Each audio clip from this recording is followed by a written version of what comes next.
30 mai 2025, peuple d'Afrique, peuple du monde libre, merci de nous retrouver une fois de plus sur Gandhi Malien TV. Dans le cadre de l'émission Parole aux Africains, une émission qui donne la parole à tous les Africains, tous les libres penseurs qui veulent s'exprimer, des expressions, une communication qui peuvent permettre l'Afrique de bouger, de se développer, ou en tout cas de se libérer de ces chaînes des impérialistes qui nous attachent, ça fait déjà des siècles. C'est dans ce cadre que nous recevons aujourd'hui des invités.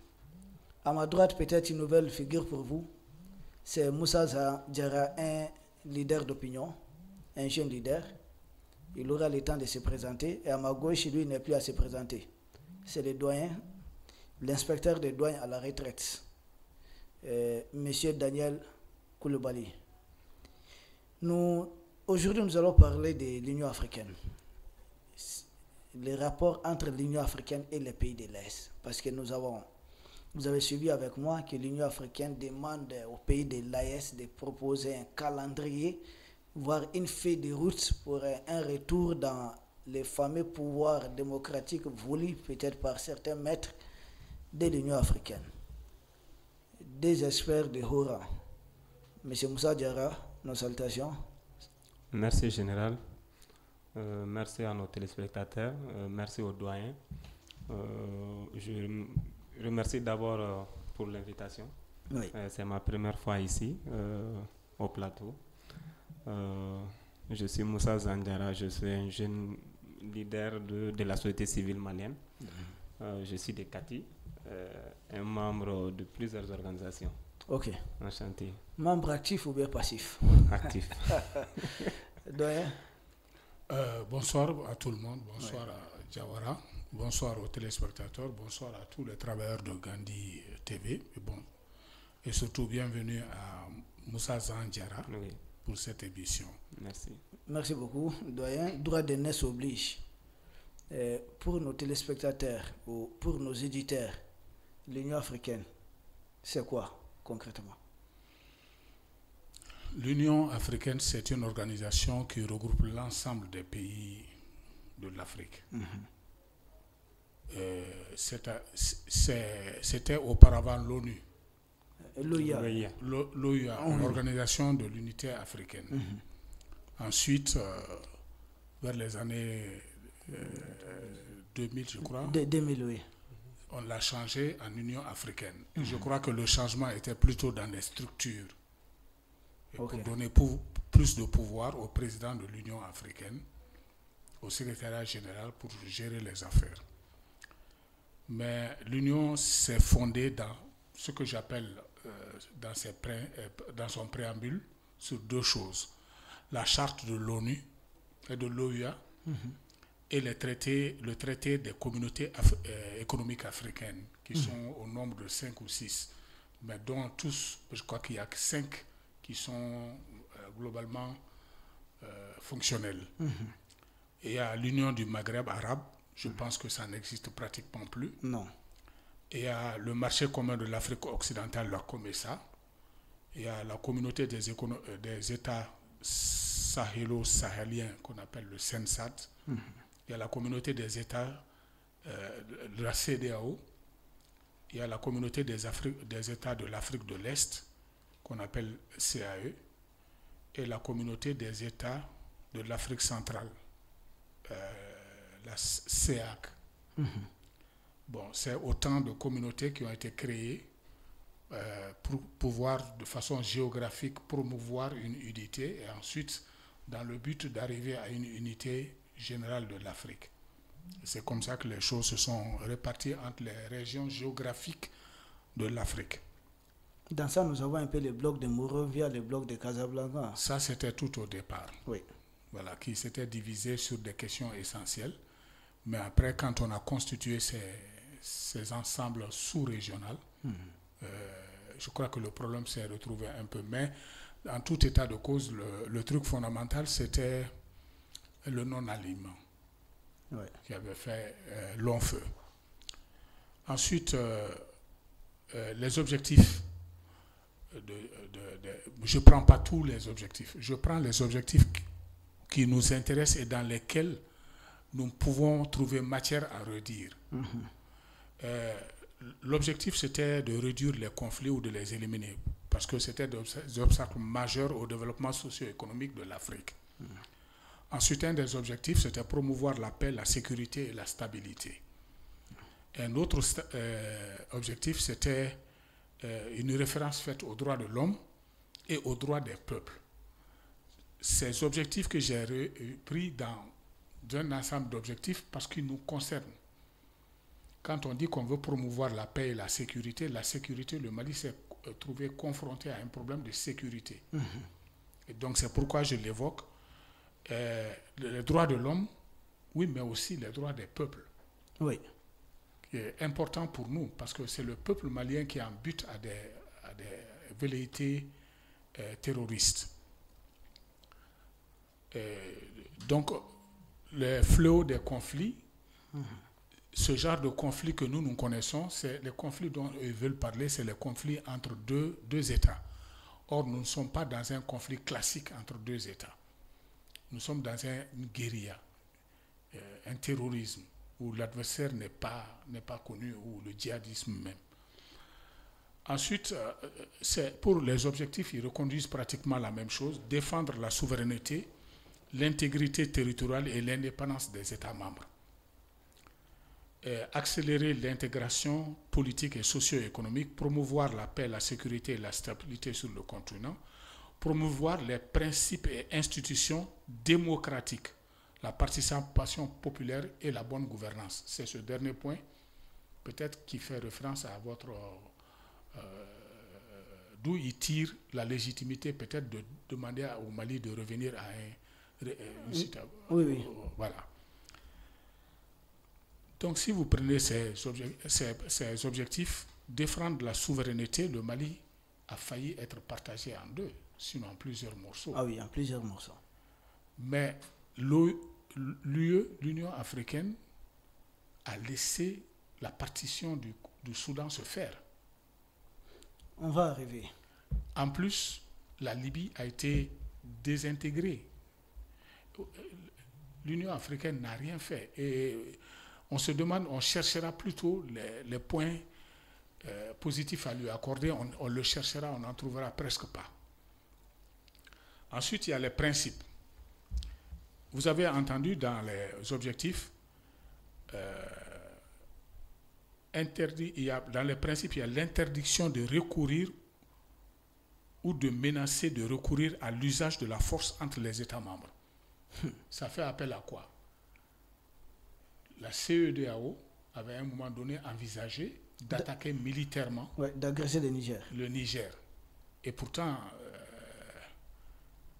l'Union africaine n'a rien dit. Ah oui. On n'a pas entendu sa voix. Ensuite, au point G, la non-ingérence d'un État membre dans les affaires intérieures d'un autre État membre.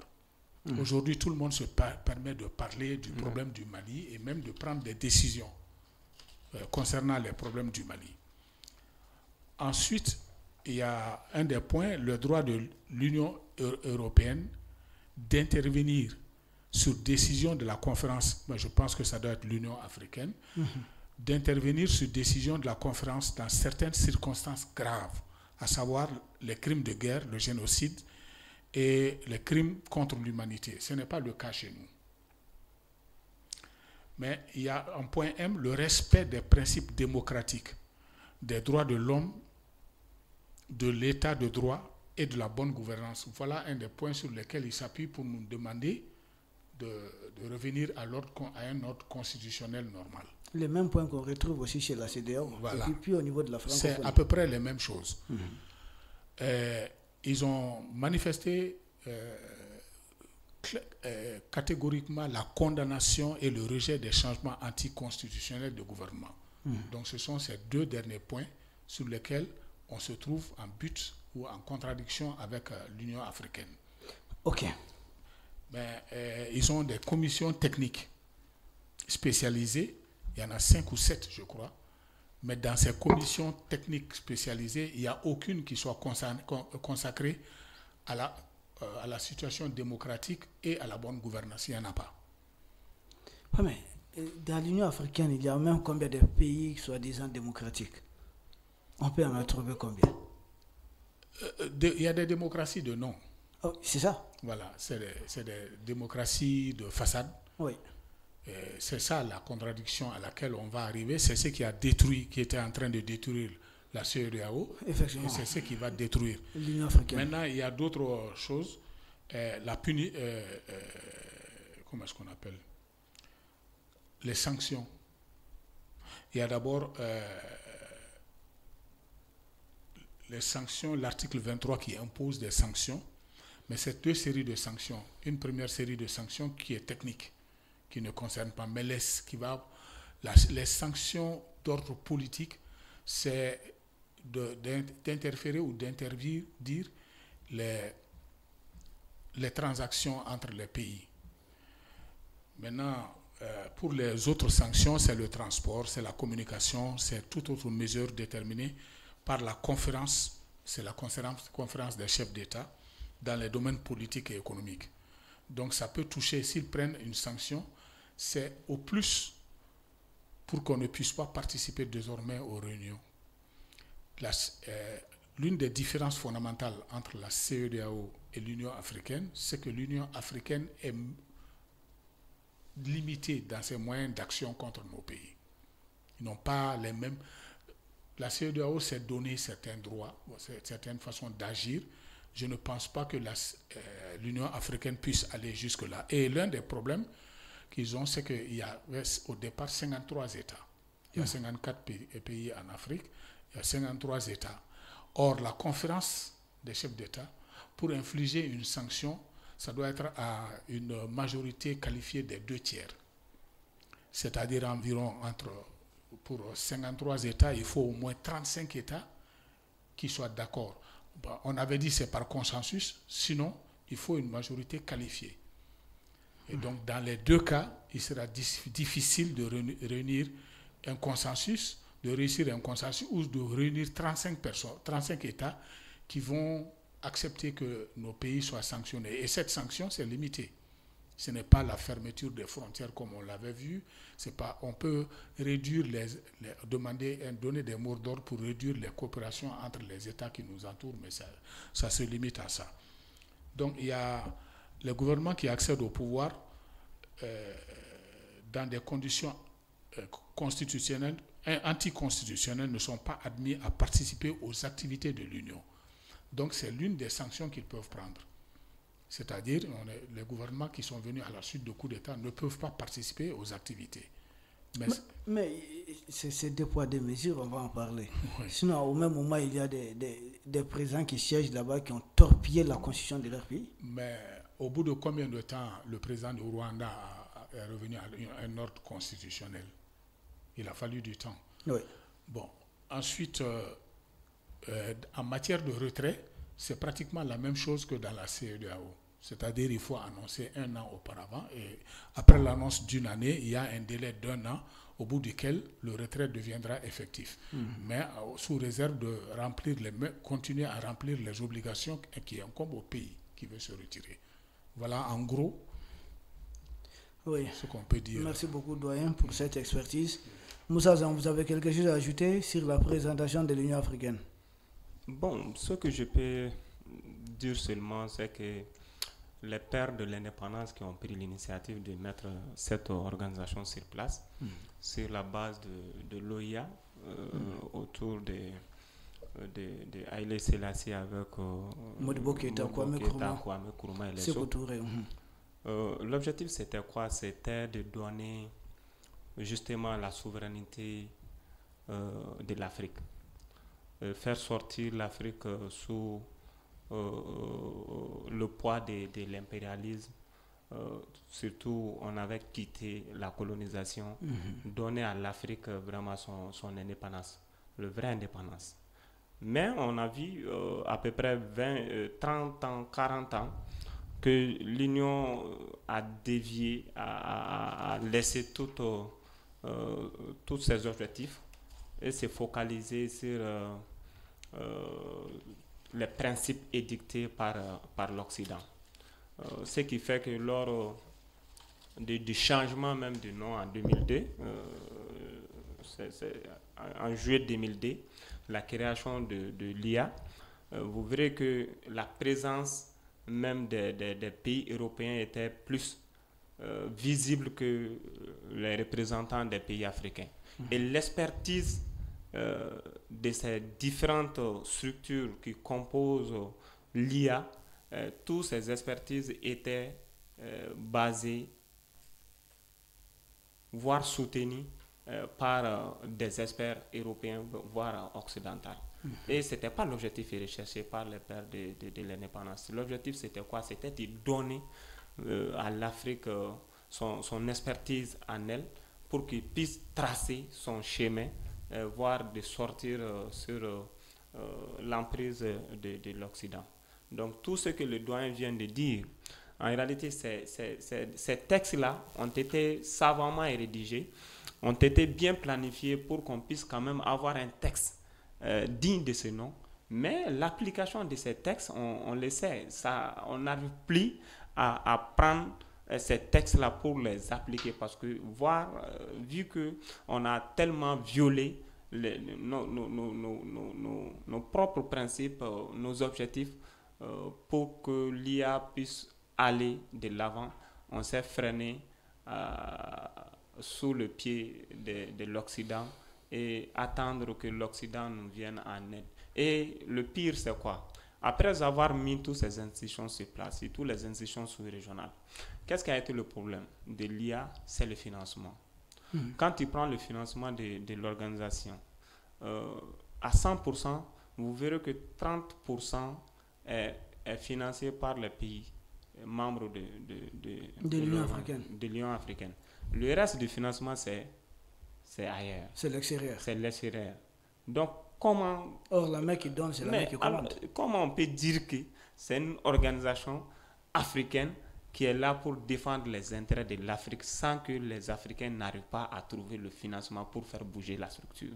Pourtant, elle est financée par les anciens colons de l'Afrique. Mais c'est les anciens colons, ceux qu'on a cherché pour nous donner la liberté, pour nous donner l'indépendance. C'est eux aujourd'hui qui sont les vrais actionnaires de cette structure, c'est eux qui sont aussi les experts. Parce que quand ils financent, l'important, c'est que l'objectif de leur financement, ce n'est autre chose que...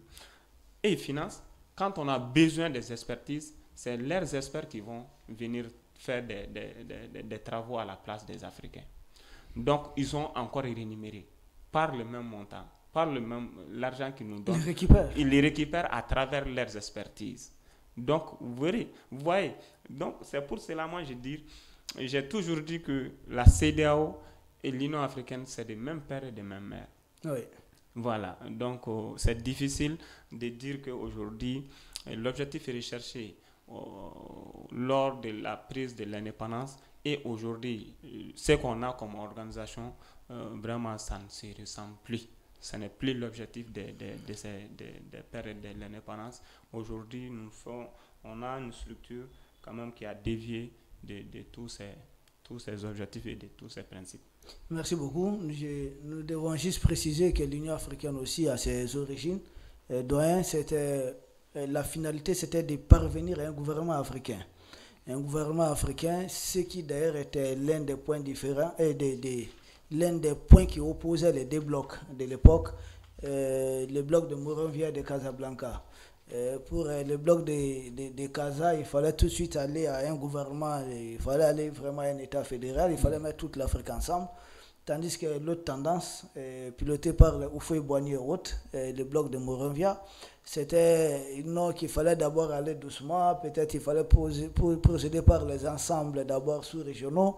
Mais la finalité, c'était quoi? Ils avaient peut-être voulu empêcher. C'est un peu cette opposition entre l'AES aujourd'hui, qui se constitue en confédération contre le reste de la CEDEAO, qui n'est ni confédération ni État fédéral, mais pourtant qui veut s'ingérer dans les affaires internes de beaucoup de pays. Donc, ceci étant, nous avons entendu, nous avons suivi l'Union africaine qui demande, voire même qui exige un retour à l'ordre constitutionnel des pays de l'Est. Nous savons qu'au Mali, il y a une constitution peut-être toujours en vigueur.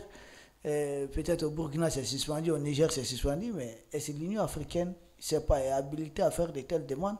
C'est quoi votre analyse là-dessus?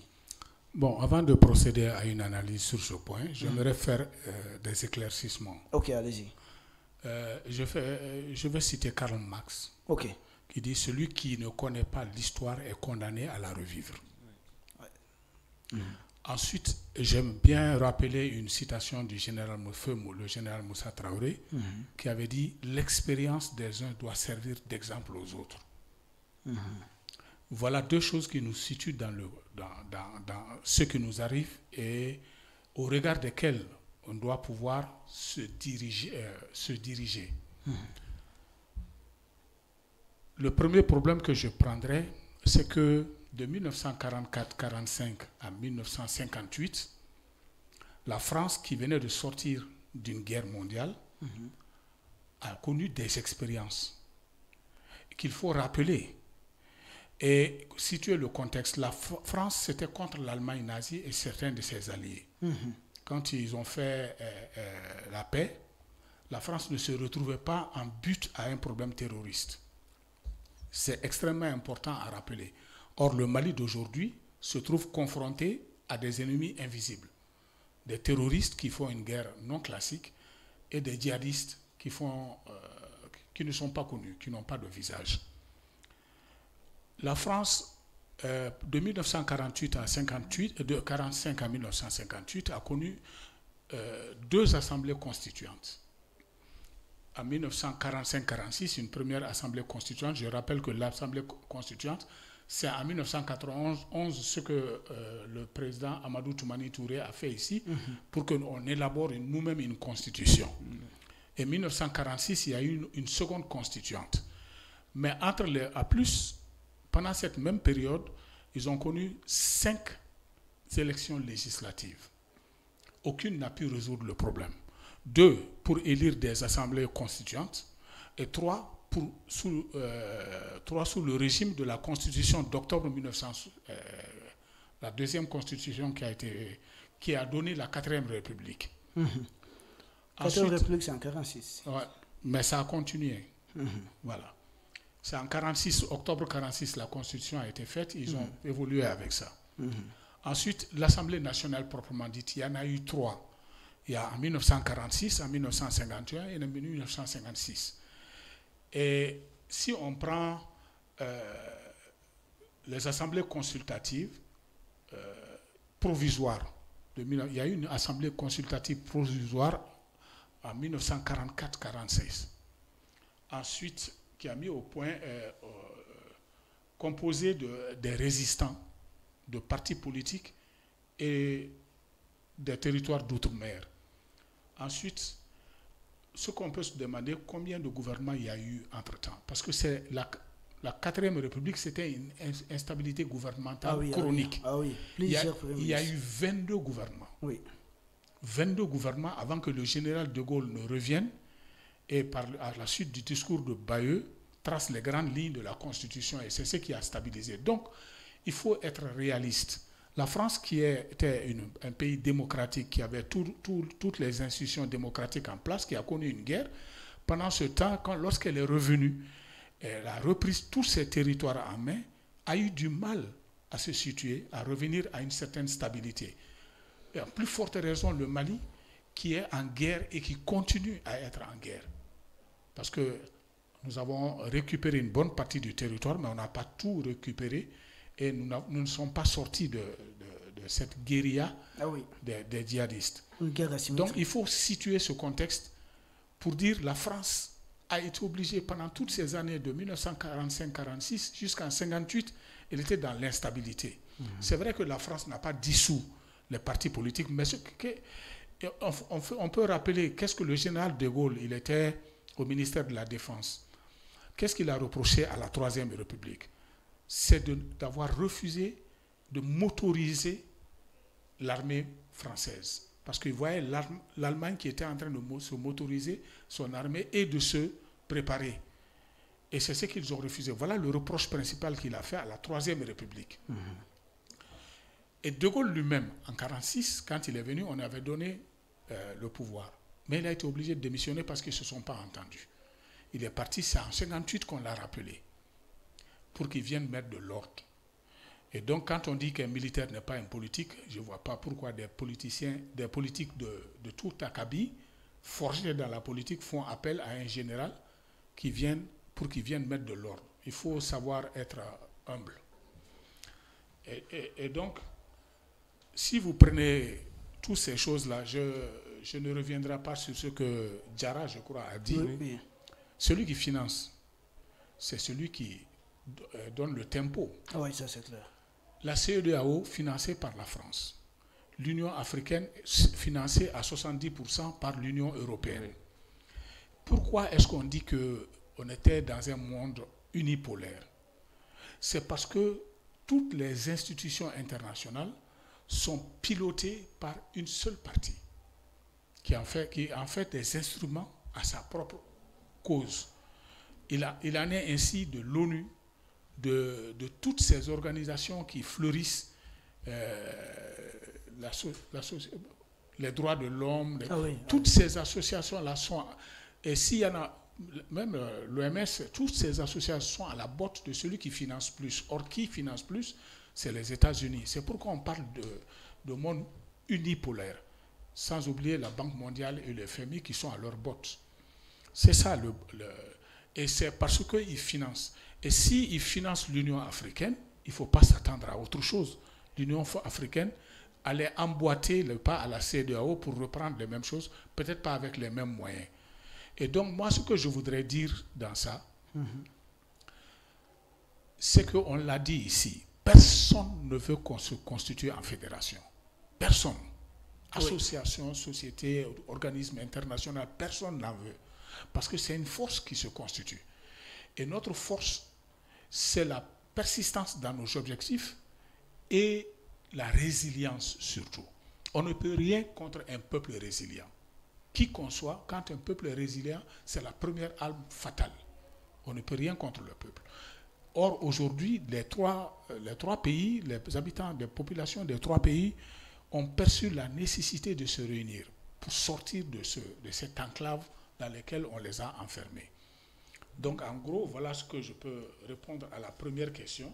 À la deuxième question, un retour à l'ordre constitutionnel. De quel droit? Leur texte que moi j'ai évoqué interdisent que les pays se mêlent de nos problèmes intérieurs. Qu'ils s'ingèrent dans notre... Et eux, ils viennent s'ingérer là-dedans. Quand bien même la gouvernance et l'ordre démocratique est dans leur truc, mais ils ont des limites à ne pas dépasser. Parce que ce qu'eux, ils réclament, nous, c'est l'existence même de nos pays qui sont en cause. Et quand c'est l'existence du pays en cause, je le dis et je le répète et je maintiens, il n'y a pas de règles qui tiennent. On sauve le pays. Et si c'est ce qui doit se faire, on est dans une démarche qui exige du temps pour qu'on arrive à l'objectif et ensuite passer la main. Mais pourquoi ils insistent tant? Parce que c'est par le biais des élections que les Occidentaux peuvent rentrer et continuer à jouer leur petit jeu en nommant des gens par-ci, en essayant de nommer le président de la République ou de lui poser des cols. Et ils savent qu'avec ce pouvoir de transition, ils ne peuvent pas. C'est pourquoi ils cherchent tant à ce qu'on fasse les élections. Ils auront des gens à leur botte qu'ils vont financer et qui vont animer le jeu politique, qui vont essayer de tirer le jeu politique de leur côté, pour les faire pénétrer dans le jeu, et puis ils puissent continuer à dominer. Tant qu'il n'y a pas d'élection, ils n'ont pas les mains libres. L'élection, c'est la porte d'entrée. C'est pourquoi ils insistent tant. Ok. Merci beaucoup, doyen. Moussa Zan, oui. L'Union africaine demande, un retour à l'ordre constitutionnel. Bon, il faut reconnaître que quand le maître exige quelque chose, l'élève est censé quand même se soumettre. Et qui est le maître ici, qui est l'élève? Mais les Européens. Les Européens, on a dit ici, c'est eux qui financent l'Union africaine. L'Union africaine n'est pas souveraine. L'Union africaine n'est pas indépendante. L'Union africaine n'est pas autonome. C'est ça le mot. Aujourd'hui, nous, on se bat ici au Mali, au Burkina, au Niger, pour notre souveraineté, pour mettre fin à l'ingérence occidentale. Et c'est le même combat qu'on doit mener au sein de ces différentes structures. Je ne sais pas si vous vous rappelez, il y a un discours de Thomas Sankara en 83 ou en 84, lorsqu'ils disent, lors des sommets de l'Union africaine, que les pays africains refusent de payer les dettes. Si les autres ne le suivent pas, ils risquent de ne pas être là-bas lors de la prochaine session. Oui, oui. Mais il a été tiré avant le prochain sommet. Mais ici, qu'est-ce qui leur pousse à nous imposer à aller aux élections? C'est le même système qu'on a reproché à la CEDEAO. Parce que la CEDEAO a eu des instructions pour nous imposer des sanctions afin que les populations se lèvent contre les dirigeants pour aller aux élections. Mais est-ce qu'aujourd'hui, c'est les élections qui vont quand même, qui va aboutir à une solution à cette crise? Est-ce que l'Union africaine a quand même le pouvoir de dire que si on aille aux élections, cette guerre qui ne dit pas son nom prendra fin? Non, il n'y a aucune certitude. Ils ont fait ça en Libye en 2011. Après 15 ans, qu'est-ce que les Libyens ont eu? C'était de la promesse. Ouais, ils avaient promis démocratie et liberté. Ils ont promis de la démocratie. Et la liberté. Et la liberté. Aujourd'hui, après 15 ans, de 2011 à 2025, 14 ans, qu'est-ce que les Libyens ont eu? Un pays fracturé. Mais un pays fracturé. Un pays meurtri. Aujourd'hui, au Soudan. Mais et pourtant, on est tous membres actifs de l'Union africaine. Le Soudan est divisé. Après la division du Soudan, aujourd'hui, il y a une guerre aussi qui ne dit pas son nom au Soudan. Tout le monde voit aujourd'hui la réalité du Congo. Qu'est-ce qui se passe au Congo? Qui est le parrain de la rébellion? Mais et pourtant, on est tous membres de l'Union africaine. Qu'est-ce que l'Union africaine a pu prendre comme sanction, comme mesure pour mettre fin à ces ingérences? Rien. Aujourd'hui, il ne peut pas venir nous édicter quoi que ce soit. Parce que nous avons pris un chemin. Avec la création de l'AES, nous avons nos principes. Je crois que la CEDEAO commence à comprendre qu'il faut revenir quand même à la raison pour discuter avec l'AES au lieu d'aller en rang dispersé avec les trois pays. Donc, ce n'est pas la CEDEAO qui est en train de passer la même à l'Union africaine. Oui, la CEDEAO s'est vue vraiment limitée dans son jeu. Donc forcément, ils vont passer la main à son grand frère. Et le grand frère va tenter, coûte à coûte, pour nous imposer quelque chose. Aujourd'hui, vu notre absence lors des différentes sessions de l'Union africaine, qu'est-ce que ça nous a coûté quoi? Ça nous a fait quoi? Se retirer de l'Union africaine, ça va nous faire quoi? Aujourd'hui, on n'est plus dans la CEDEAO. La CEDEAO se voit condamnée à travailler avec l'AES. L'intégration africaine, ce n'est pas seulement du nom, ce n'est pas seulement du mot.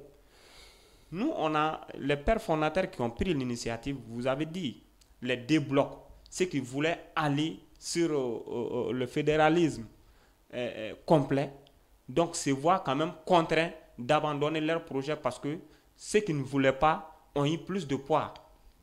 À son temps, ils ont eu de l'appui extérieur.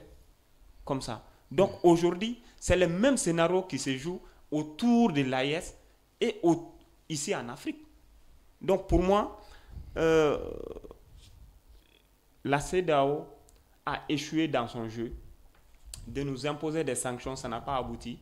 De miser sur l'intervention militaire, ça n'a pas reçu.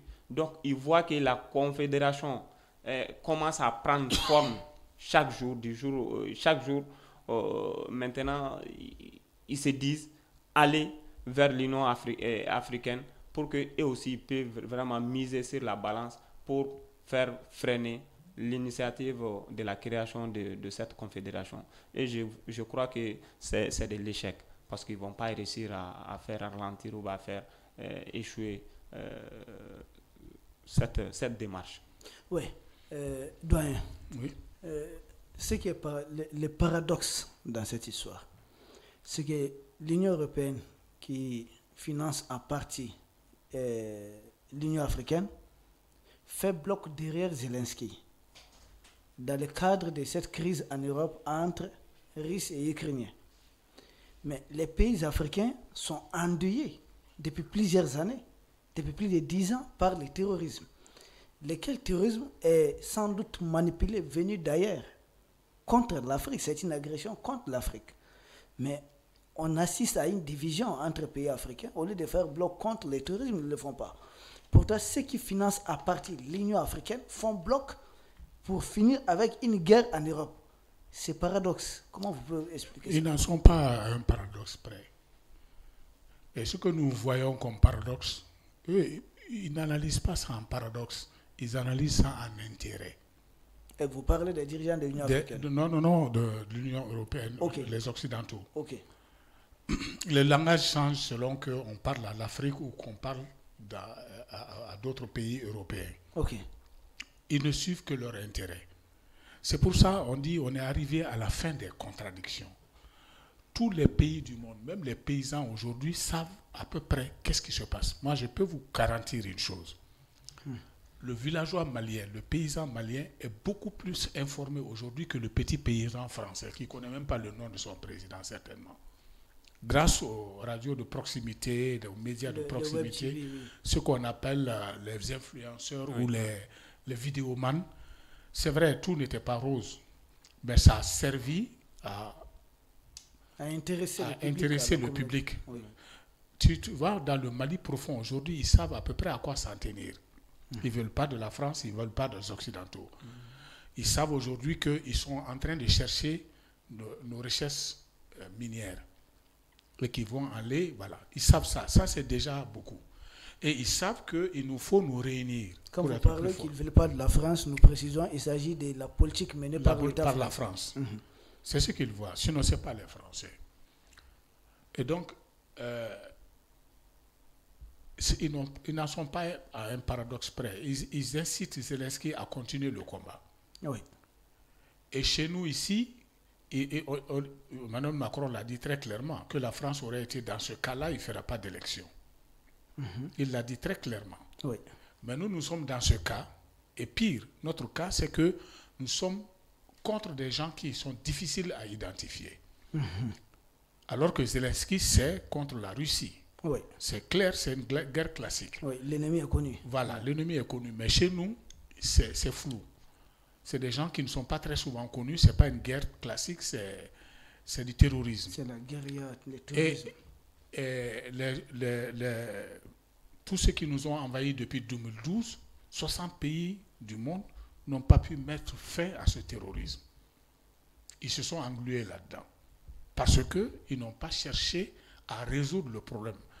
Vous savez, les Français, le gouvernement français, ils ne mettent jamais tous leurs œufs dans les mêmes paniers. En diplomatie, on vous le dit. En diplomatie, ils sont toujours amis du président, du pouvoir en place, soutien de l'opposition et financier. Ils financent aussi les dissidents. C'est connu, c'est classique. Maintenant, Emmanuel Macron sait que la CEDEAO a échoué. Et il va à un niveau plus élevé, c'est l'Union africaine. Mais, comme je l'ai dit, l'Union africaine a moins de moyens de contraintes aujourd'hui, peut-être à l'international, mais sinon au niveau de nos pays. Mais ils ont un obstacle, comment dirais-je, la majorité qualifiée entre 53 États, il leur faut 35 États pour faire passer quelque chose. Encore faut-il que ce soit régulier, que ce soit dans les règles. Il restera 18. Si nous avons 18, 19 pays qui refusent, c'est foutu. Ils ne pourront pas. Il y a des obstacles majeurs à ce niveau. Mais ce que vous considérez comme contradiction, ce n'est pas des paradoxes pour eux. Ils suivent leur intérêt. Et c'est leur intérêt du jour qui est la réalité. C'est ce qu'il faut admettre comme postulat de base. Moussa, tu as quelque chose à ajouter? Non, bon, les Européens font bloc pour finir avec la guerre chez eux. Mais en Afrique, c'est une leçon pour nous Africains à apprendre. Parce que moi, je disais, à quelqu'un, quand il voit l'Union européenne, même dans la négociation, l'Union européenne vient en tant qu'entité pour négocier avec un pays ici en Afrique. Et un pays européen aussi vient en tant que pays pour venir négocier à son propre nom, chez nous ici. Ils viennent à 27 pour nous imposer quelque chose. Parce qu'ils ont fait bloc autour de l'intérêt de l'Union européenne. Nous, on ne parvient pas à se positionner de cette façon.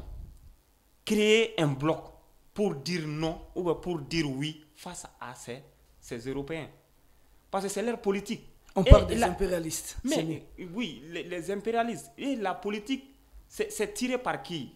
L'Union européenne est tirée, je peux dire, c'est tiré par la France. La France joue la politique européenne avec l'Union européenne. Elle dit qu'ici, c'est sa zone d'influence. Mais, sans mentir, ils ont su quand même s'imposer politiquement dans leur espace. Nous, on ne parvient pas à faire la part des choses. Aujourd'hui, l'Union européenne exerce ici au Mali comme entité. La France aussi veut jouer dans la diplomatie et pèse sur l'échiquier politique malien. Mais ils sont là en dessous avec l'Union européenne, avec leurs projets, avec leur financement. Donc, ils font ça avec Zelensky. Mais chez nous ici, ils font le contraire. Parce que le contraire ne les arrange pas. Ce qu'ils font chez Zelensky, ça ne les arrange pas chez nous ici. Parce que ce qu'ils veulent chez nous, c'est de nous pousser à rentrer dans leur vision politique pour le futur de l'Afrique et de l'Afrique de l'Ouest particulièrement. Donc, pour moi, comme le doyen l'a si bien dit, c'est pas quand même quelque chose qui n'est pas... C'est déjà quelque chose qui est planifié. Il connaît leur stratégie, il connaît leurs intérêts, il connaît cette potentialité qu'ils ont et comment jouer aussi sur la politique africaine et particulièrement sur la politique ouest-africaine, surtout en temps de crise. Moussa, oui. Nous restons toujours avec toi, mais toujours dans ce même ordre d'idées. Quel intérêt l'Union africaine a peut-être à vouloir pousser à aller aux élections dans des pays qui sont en guerre? Parce que nous avons vu que chez Zelensky, son mandat a expiré. Les mêmes ont dit, il n'est pas question, peut-être c'est un pays en situation de guerre, mais les mêmes poussent maintenant les Africains à dire qu'il faut que des pays africains en guerre aillent aux élections. Or, les mêmes disent, le doyen peut-être il avait effleuré, les mêmes disent que Zelensky ne doit pas aller en guerre parce que son pays... On est aux élections. Oui, qu'il ne doit pas aller aux élections parce que son pays est en guerre.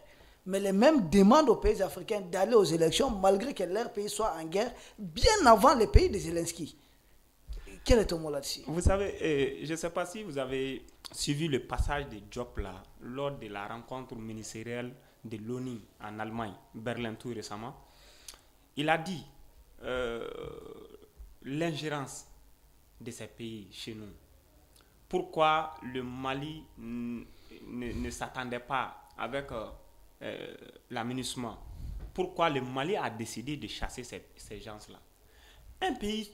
Dans un pays souverain, une organisation se permet d'exercer des activités. Souvent, c'est à travers des médias que la présence ou bien le ministère, le département concerné même, voit ces activités-là. Il faut imaginer. Donc, les Européens veulent nous montrer que nous sommes toujours leur colonie générale. On est leur tutelle. Donc la colonisation n'a jamais pris fin. La colonisation, ça a pris fin pour nous. Mais chez eux là, ça n'a jamais pris fin. Ça n'a jamais pris fin. Ils ne veulent pas que ça prenne vraiment d'autres formes que de rester sur l'ancienne forme. Ils veulent seulement nous faire savoir que nous sommes leur département sous tutelle.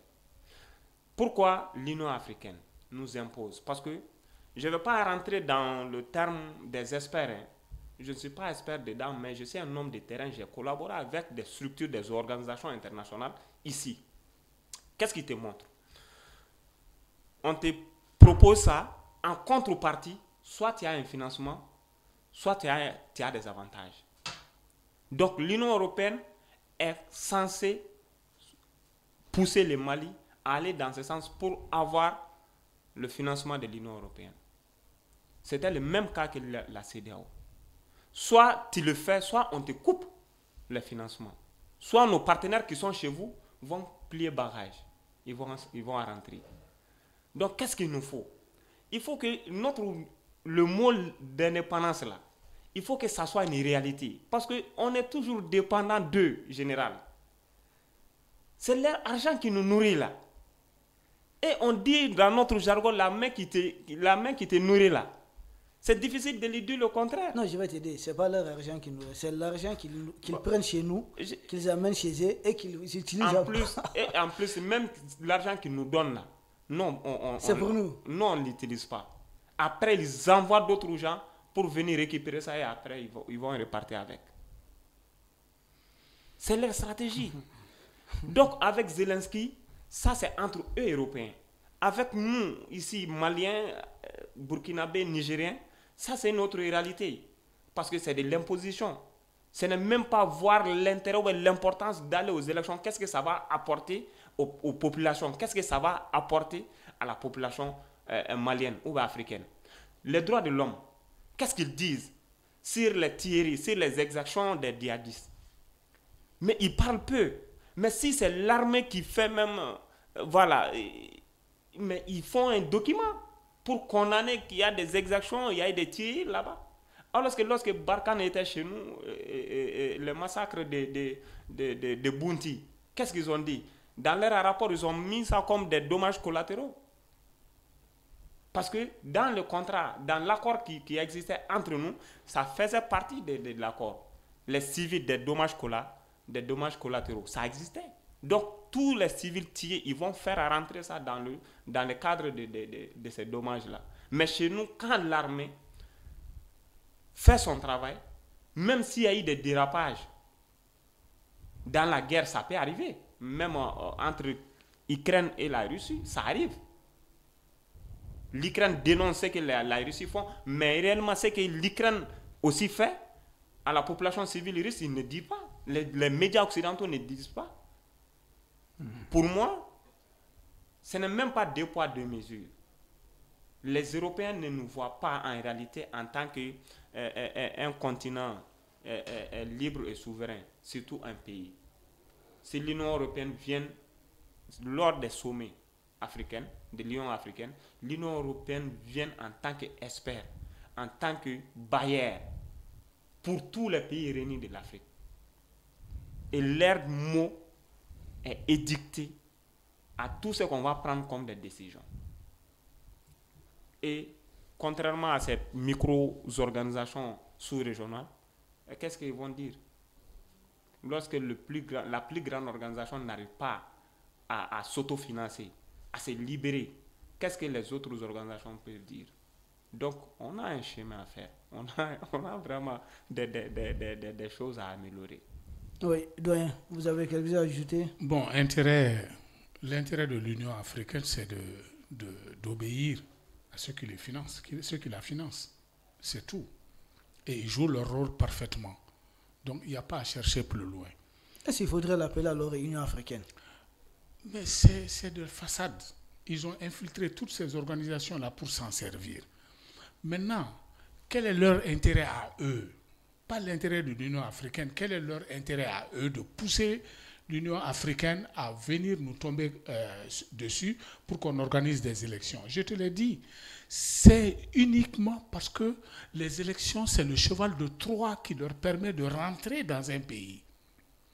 Tant qu'il n'y a pas les élections, ils n'ont pas cette ouverture.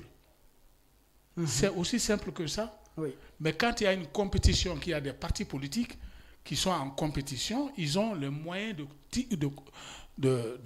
corrompre beaucoup de partis politiques, de pousser certains, même de financer certains partis, de tout faire pour qu'un parti politique prenne le pouvoir. Et c'est ce qui va leur servir. Donc, ils n'ont pas changé. Ils disent on va changer, ils changent pour ne pas changer. C'est le même système. Donc ce n'est pas l'intérêt de l'Union africaine. L'Union africaine est inexistante, elle est epsilon, ce n'est rien. Quel est l'intérêt des pays occidentaux dans cette affaire? Voilà la question. Leur intérêt, c'est parce que c'est par le biais des élections qu'ils peuvent rentrer dans nos différentes structures, dans notre politique, pour évoluer à leur aise. Ils sont habitués à ça. Sinon, ils n'ont pas autre chose. Pour continuer, pour perpétuer leur domination sur nous. Tant qu'il n'y a pas de compétition électorale par lesquelles ils peuvent soudoyer, non. S'il y a un bloc, comme ce bloc de militaires qui ont fait les coups d'État, tant qu'il n'y a pas d'élection, ils ne pourront pas. Et ce n'est pas pour rien que le Malien moyen dit on ne veut pas d'élection. Ils l'ont compris depuis longtemps. Ils vont passer par les partis politiques pour encore nous cornaquer. Voilà ce qu'ils veulent. Ok, merci beaucoup. Merci beaucoup. Moussa Zan, Oui. maintenant, vu que les discussions peut-être commencées ou bien sont peut-être en cours, selon le communiqué que nous avons vu sur certains médias sociaux, que suggérez-vous aux diplomates de l'AES face à l'Union africaine? Quelle posture? Faut-il tout simplement les reflouer, les remettre, les confronter à la question du terrorisme? Faut-il leur dire, attendez d'abord, si vous ne nous aidez pas avec le terrorisme, ne venez pas nous casser la tête avec. Quelle posture prendre face, si vous devez conseiller les diplomates, les ministres des Affaires étrangères de l'AES dans le cadre de ces discussions? Moi, je crois qu'ils ont quand même appris beaucoup à travers tout ce qui s'est passé pendant ces dernières années-là avec ces pays de la CEDEAO. Oui. Qu'est-ce qui nous a poussé même à quitter l'organisation? C'est vrai, les textes de l'organisation sont là, comme le doyen a un peu cité les textes. Oui, certaines parties même de l'Union africaine. Vous savez, on a des textes bien rédigés. L'objectif, c'est quoi? Pour la création même de ces organisations sous-régionales ou bien continentales. Oui. C'est la libre circulation des personnes et de leurs biens, la protection de la population. Pour moi, ce que nous pouvons quand même dire à nos diplomates, pour le moment, ce n'est pas de se précipiter vers la CEDEAO, qu'ils soient d'abord à l'écoute. L'Union africaine. Qu'ils soient d'abord à l'écoute. Aujourd'hui, nous ne sommes pas en position de faiblesse. Les pays de l'AES ne sont pas en position de faiblesse face à ces organisations. Le chemin qu'on a pris, la mise en place des différentes instances de l'AES, c'est en cours. L'autre jour, c'était la rencontre entre les ministres de la Justice. Après, il y a eu beaucoup de rencontres. Toujours l'architecture commence à prendre forme. Avant de terminer, la mise en place de toutes ces instances, pour moi, il faut que les diplomates se donnent le temps d'observer et d'écouter. De ne pas encore rentrer dans la signature des protocoles, des accords avec ces institutions. Pour moi, pour le moment. Ça sera trop tôt pour moi d'aller coopérer d'une manière avec ces structures-là. Parce qu'il faut reconnaître qu'en ce qui concerne l'intégration africaine, ce n'est même pas opérationnel, la libre circulation des personnes et de leurs biens. Ceux qui ont voyagé entre le Mali, la Côte d'Ivoire, Ghana, savent. Ceux qui voyagent entre Togo et Ghana, ou Accra, Abuja, savent qu'il y a toujours des raccatages sur les frontières. On te donne pas la possibilité de voyager librement en tant que ressortissant de cet espace-là. Donc, avec aussi l'argent. Non, même au-delà de ça, Moussa, au-delà même de la libre circulation des personnes et des biens, qui n'est pas une réalité au sein de l'Union africaine, est-ce qu'il ne faudrait pas aussi conseiller à nos diplomates que, vu que c'est l'Union africaine qui a suspendu d'abord nos pays de l'Union africaine, qu'il faudrait d'abord lever cette suspension pour voir de quoi peut-être on peut discuter. Mais c'est que les propos qui prennent pour faire ça leur arme de guerre, c'est ce que je disais. Ils font ça comme si les militaires sont là à priver les gens à avoir la possibilité d'intégrer dans l'Union africaine ou bien de faire leur libre circulation. Je voulais quand même montrer à nos téléspectateurs que ce mot-là, ce n'est même pas vrai. Donc, au-delà de ça, les sanctions qui sont là, que ce soit les sanctions de la CEDEAO qui étaient là, on a quitté la CEDEAO, donc les sanctions de l'Union africaine, nous on ne va pas se précipiter pour y retourner vers l'Union africaine, pour dire que bon, vraiment on a eu tort, on veut y revenir. Non.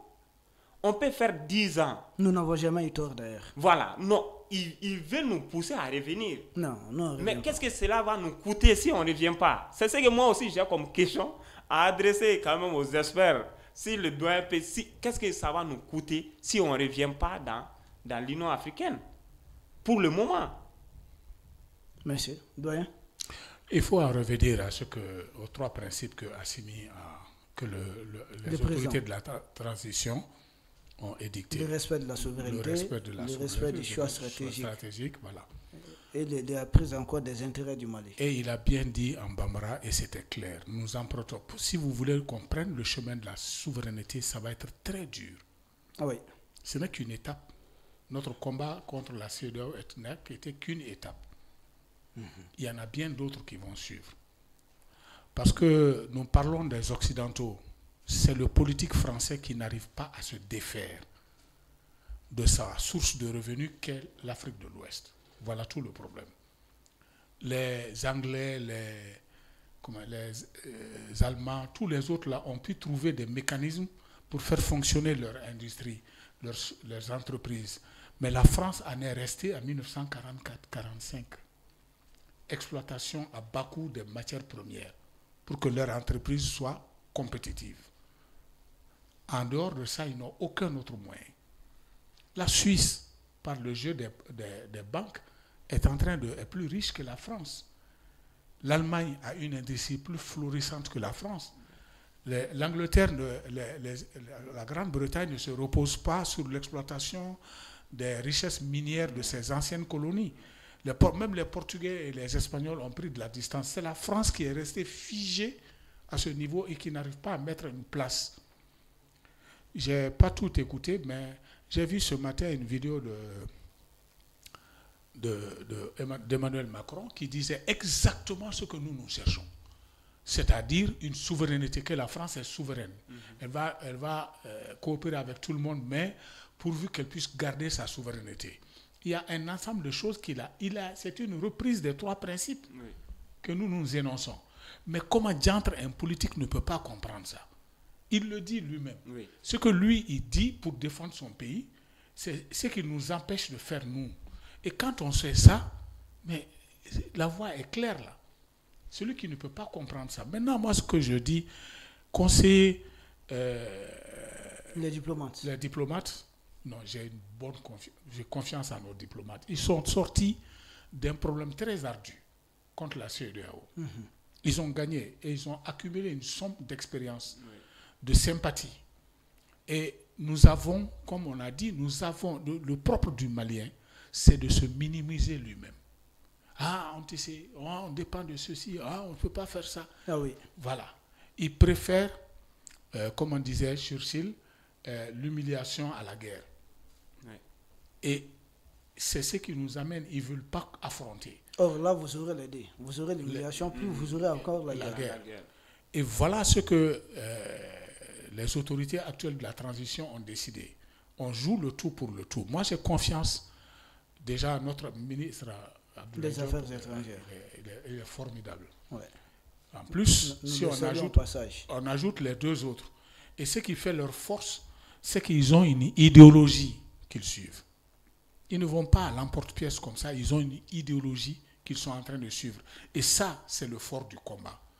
Ils ne s'écarteront pas de leur idéologie, je leur fais confiance. Simplement, il y a une grande partie, c'est désolant, ceux qui doivent les soutenir pour manifester de la résilience, c'est les hommes politiques anciens qui peuvent venir à leur secours. Aujourd'hui, ils feront l'unanimité autour de la transition, ils vont lâcher très vite. Mais tant que certains vont vouloir tirer leur épingle du jeu en glissant, en voulant que l'on glisse leurs méfaits sous la natte, qu'on passe dessus et qu'il y ait une impunité, c'est difficile. Et donc, je crois qu'ils ont la mesure du combat à mener.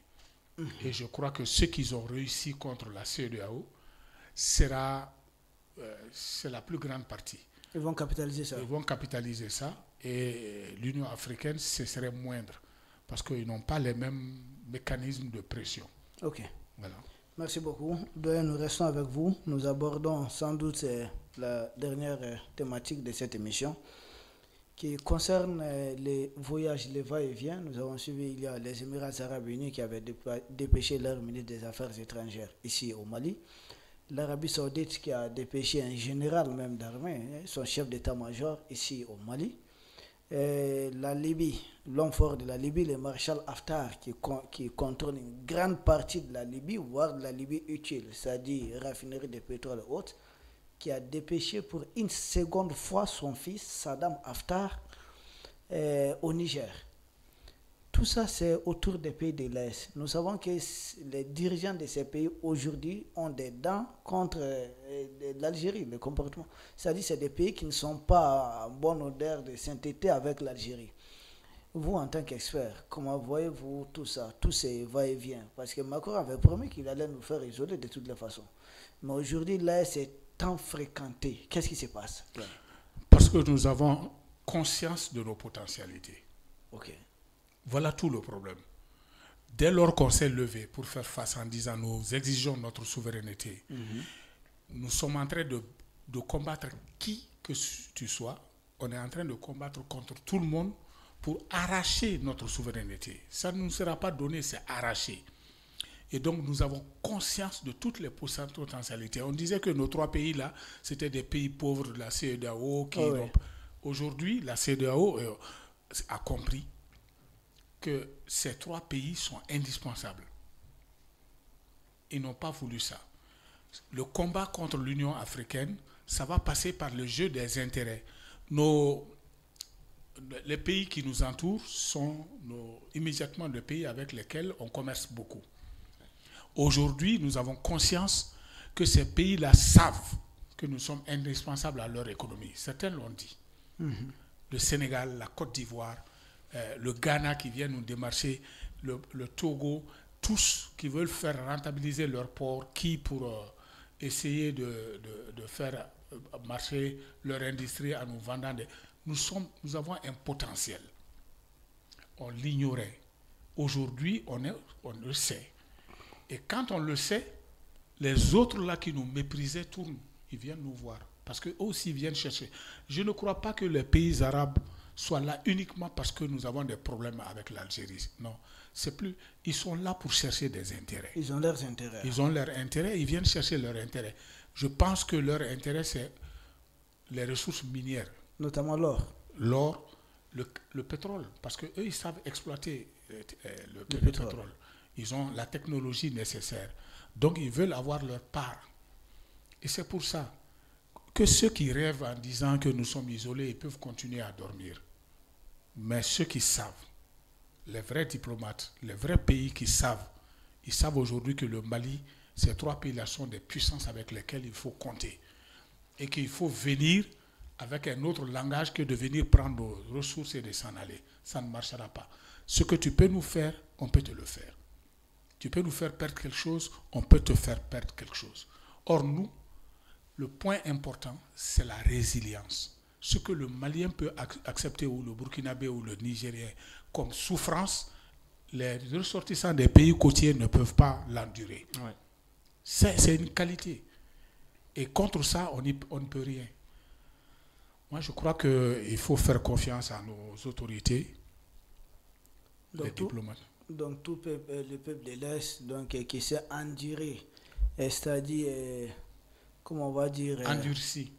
Qui s'est surtout encaissé même, je veux parler... c'est la résilience. Oui, la force de la nature, c'est-à-dire le climat ici, souvent il fait très chaud, souvent très froid. Donc nous sommes préparés naturellement, hein, à toutes les variations de température. À toutes les variations de température. Contrairement peut-être à nos cousins des pays côtiers. Voilà. Où peut-être il pleut et puis il fait humide et puis tout. Mais nous, même s'il fait 45 degrés à l'ombre, on est sous le soleil. Donc on est réellement préparé. Donc merci Moussa.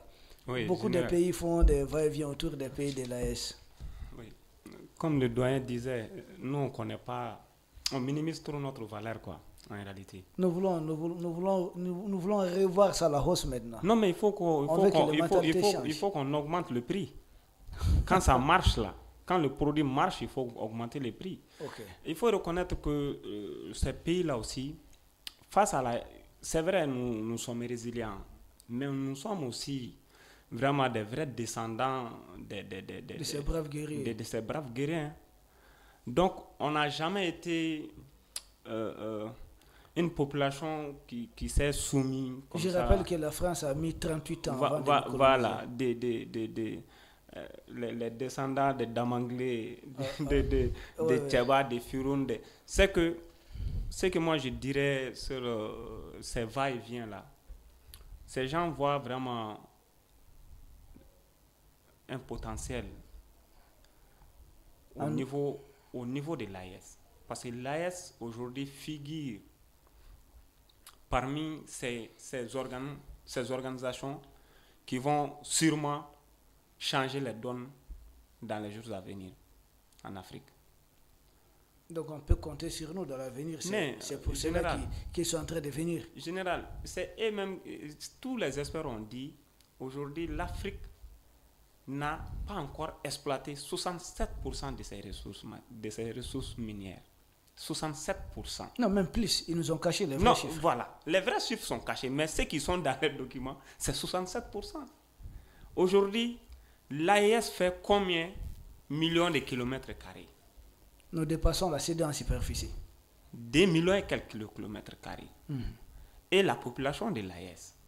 Aujourd'hui, le Mali fait partie des 3 premiers producteurs de l'or en Afrique. Du coton. Premier producteur du coton. Donc, aujourd'hui, nous avons tellement cette force de faire changer quand même la chose en Afrique de l'Ouest.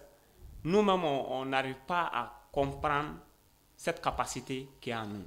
Donc, les Arabes qui viennent ici, comme l'Arabie Saoudite, d'abord, il y a ce qu'on appelle le partage d'expérience sur la lutte contre le terrorisme. On a besoin quand même de certaines expertises et aussi ils ont besoin de certaines, parce que celui qui a duré de la guerre s'adapte et on peut dire qu'il est endurci et il comprend l'enjeu.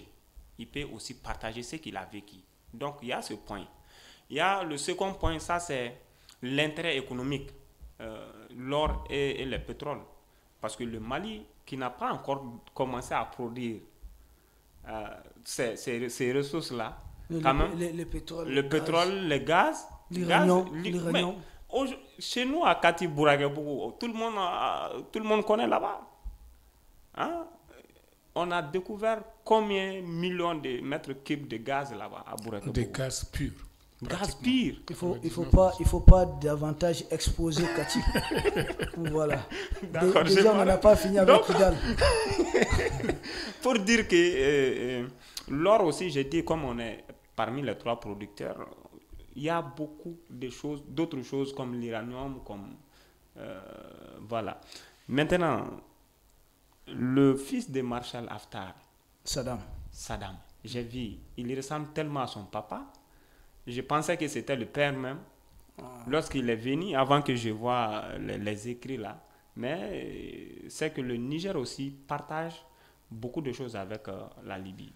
342 km de frontière. Donc, ils ont besoin aussi du Niger pour les accompagner aussi à combattre le terrorisme. Parce que l'autre camp peut se profiter de la force des terroristes pour les combattre. Pour aussi peser sur la balance de leur victoire. D'ailleurs, il propose au Niger une patrouille transfrontalière, oui. Et puis ils veulent la base de Madama. Anciennement, ça a été occupé par Barkhane. Madama, c'est une localité du Niger, à peu près à 5 km de la frontière avec la Libye. Oui, j'ai vu hier ou avant-hier, ils ont fait une parade là. Oui.